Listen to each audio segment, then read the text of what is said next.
مولانا سامعین گرامی قدر، آپ کے ذہن میں ہوگا کہ گزشتہ جمعے میں ایک پرچی آئی کہ آنٹی سریا کے خامند کو باہر بھیج دیا جائے، ان کی طبیعت خراب ہے،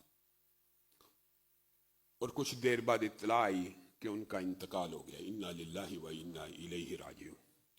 چند باتیں میں اس حوالے سے آپ احباب کے سامنے رکھنا چاہتا ہوں جو ان کے جنازے پہ میں نے بعض ساتھیوں کے سامنے رکھی تھی۔ آنٹی سریا یہاں پر اولین عورتوں کی نمازیوں میں شامل تھی، حتیٰ کہ ہمارے جو پہلے مینیجر ہوا کرتے تھے ان کے ساتھ اصرار انہوں نے کیا کہ آپ نے مردوں کے لیے مسجد بنا دی ہے تو عورتوں نے اعتکاف کہاں پہ بیٹھنا ہے۔ تو جو اول یہاں کے نمازی ان کے ذہن میں ہوگا، ہم نے شیشے کا ایک چھوٹا سا کمرہ اس سائڈ پہ بنایا صرف ان کی درخواست کے اوپر کہ میں نے اعتکاف بیٹھنا۔ پھر وہ اعتکاف بیٹھی، پہلے دن سے جب سے یہ مسجد بنی ہے وہ عورتوں کا اعتکاف کرتی، اور ہر اعتکاف میں پرچی بھیجتی کہ علامہ صاحب دعا کیجئے لازمی۔ اور رمضان میں ہم دعا کرتے، وہ کہا کرتی دعا کیجئے علامہ صاحب میری جب روح قبض ہو تو میں مسجد میں ہوں۔ ہم ان کے لیے دعا کیا کرتے، لیکن میں اپنے مینیجر سے، ابو بکر سے، پھر بعد میں سجاد سے مذاقاً یہ کہا کرتا تھا ان کو اعتکاف نہ بیٹھنے دینا، انہوں نے یہاں پہ فوت ہو جانا، ان کی یہ دعا قبول ہو جانی ہے، مذاق کے طور پہ کہا کرتا تھا۔ تو پھر وہ چاچا جی رشید بیٹھے، یہ آتے میرے پاس، مذاق تھا ایک پیار محبت کا، چلو یہ سائن کر دیجئے، یہ دستخط کر دیجئے کہ میں اور میری بیوی نے بیٹھنا ہی بیٹھنا ہے۔ اب آپ دیکھیے کہ کچھ لوگ اللہ کے ایسے پسندیدہ ہوتے ہیں کہ اللہ تعالیٰ ان کا لاڈ اور نخرہ بھی اٹھاتا ہے۔ وہ عورت جمعے میں نماز پڑھنے کے لیے آئی اور وضو کرنے کے لیے نکلی، دوران وضو اس کی روح کو اللہ نے قبض کر لیا۔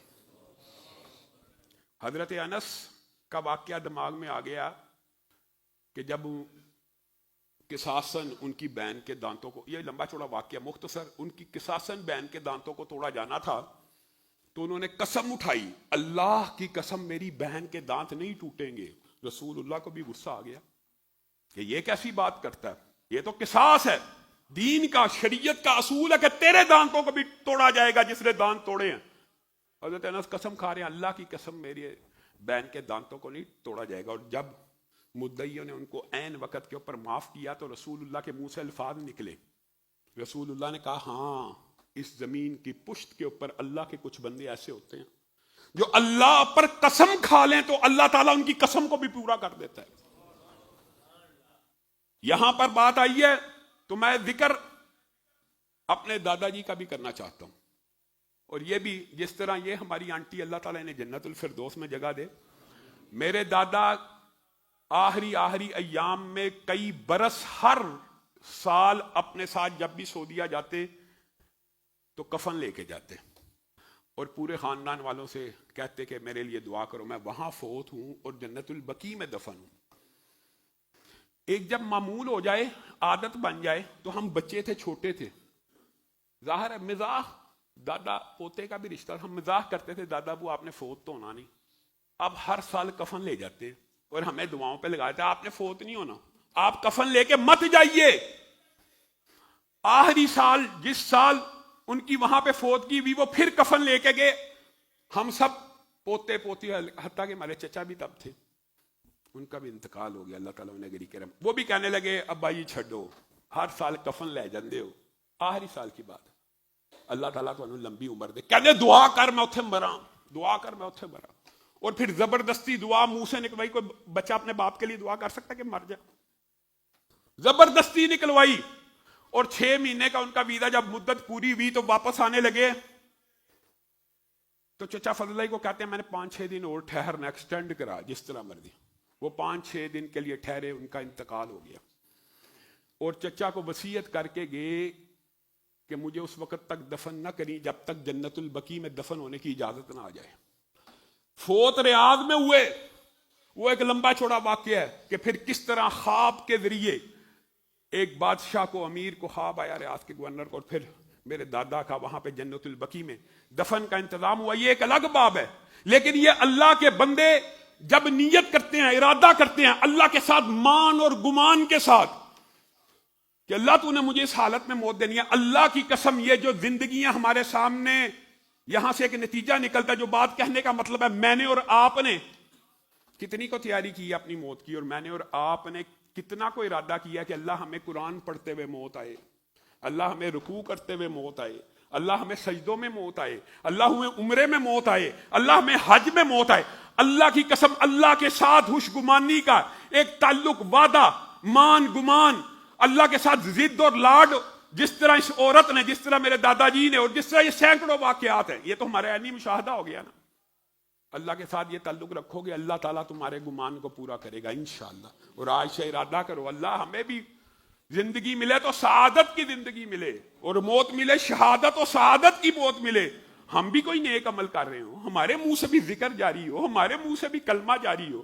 کس قدر خوش نصیب عورت ہے وضو کرتے ہوئے, قیامت کے دن اٹھے گی وضو کرتے ہوئے اٹھے گی. اللہ تعالیٰ اس حسن خاتمہ کا ہم سب کو بھی اسی حسن خاتمہ میں مبتلا کرے. اور دوسری اہم بات جو کرنی ہے, وقت بڑا تیز سے گزر گیا, یہ بات بھی بڑی اہم ہے. آج قرم ایجنسی کے حالات دیکھ لیجیے, ملک میں دہشت گردی ہو رہی ہے, ملک میں انشاءاللہ اس کے اوپر تفصیلی بات بعد میں کریں گے. 100 بندہ شہید ہو رہا ہے دہشت گردوں کے ہاتھوں, خارجیوں کے ہاتھوں, فوج کے اوپر حملے ہو رہے ہیں, پولیس ماری جا رہی ہے. آج وقت آ گیا کہ پیغام پاکستان نامی جو اجماعی دستاویز ہے, جس کے اوپر تمام مسالک کے جید علماء کا اتفاق ہے, اس کو پورے ملک میں نشر کیا جائے, اور اس کے اوپر اتفاق کیا جائے کہ ماورائے عدالت قتل جائز نہیں ہے کسی کا. تکفیر اور خارجیت کے نہ ہم قائل ہیں, نہ کسی کلمہ گو کو کافر کہنے کے قائل ہیں, لیکن ہم یہ بات ضرور کہتے ہیں کہ آپ بھی اپنی اداؤں پہ ذرا غور کریں. اگر کوئی کسی صحابی کو بے ایمان کہے گا تو پھر میرا ایمان کہے گا وہ صحابی بے ایمان نہیں, تو بے ایمان ہے. یہ بات تو ہمیں کہنے میں حق ہے کہ نہیں؟ تو مقدسات کی بھی توہین نہ ہو, اور پیغام پاکستان کی ٹرو اینڈ اسپرٹ کے اندر اس کو ملک میں نافذ کر دیا جائے تو دہشت گردی ختم ہو جائے گی. اور تیسری اہم بات, یہ بھی بڑا دکھ ہوتا ہے, اللہ کی قسم دکھ ہوتا ہے. بعد میں لوگ مجھے بات کہتے ہیں کہ آپ یہ نہیں کہتے. دکھ یہ ہے کہ پاکستانی جس ملک سے امداد لیتے ہیں, جس ملک سے ڈالر لیتے ہیں, جس ملک سے پٹرول لیتے ہیں, جس ملک سے ہر مشکل وقت میں مدد لیتے ہیں, ان کے ملک کے خلاف جب بھی کوئی پراپوگنڈا ہوتا ہے, سب سے پہلے پاکستانی اس پراپوگنڈے کا شکار بنتے ہیں. جی ریاض سیزن ہوا ہے, اس کے اندر خانہ کعبہ کا ماڈل رکھ کے اس کے اندر گندی فحشہ عورتوں کو نچایا گیا. انا للہ و انا الیہ راجعون. یہ دنیا کا سب سے بڑا جھوٹ ہے. کوئی خانہ کعبہ کا ماڈل نہیں ہے, کوئی خانہ کعبہ کی تصویر نہیں. ایک رافضی میڈیا اور چینل نے پراپوگنڈا کیا کہ خانہ کعبہ کا ماڈل لگا ہوا ہے, آپ سب نے مان لیا. اور بڑے بڑے سمجھدار لوگ فیس بک کے اوپر, ٹویٹر کے اوپر, یہ خانہ کعبہ کے ماڈل کے ساتھ یہ ڈانس ہوا ہے, خانہ کعبہ کے. وہ تو اللہ کا شکر ہے جب تردید آئی, میرا دل تو اسی وقت بھی نہیں تھا مان رہا کہ یہ ممکن ہی نہیں ہے, یہ فیک تصاویر ہے. لیکن بعد میں جب پھر حامد میر صاحب نے بھی ٹویٹ کی کہ مجھ سے غلطی ہوگی, پھر پہلے آپ کر دیتے ہیں اور بعد میں رجوع کون دیکھتا ہے؟ پراپوگنڈے کا حصہ تو ہر کوئی بن جاتا ہے. پراپوگنڈا ہوا, پورا پاکستان پیچھے لگ گیا, بعد میں رجوع ہو گیا, جی غلطی ہوگی. غلطی کتنے لوگوں نے پڑھی ہے, کسی کو پتہ بھی نہیں ہوگا کہ غلطی ہوگی تھی. تو یہاں پہ بھی جو محسن ہوتا ہے, جو احسان کرنے والا ہوتا ہے, اس کا بدلہ ہی ہوتا ہے, اس کو احسان کا بدلہ احسان میں دیا جائے. اللہ رب العزت جو کہا گیا, جو سنا گیا, اس کو سمجھنے کی توفیق عنایت فرمائے. سبحان ربک رب العزت عما یصفون وسلام علی المرسلین والحمد للہ رب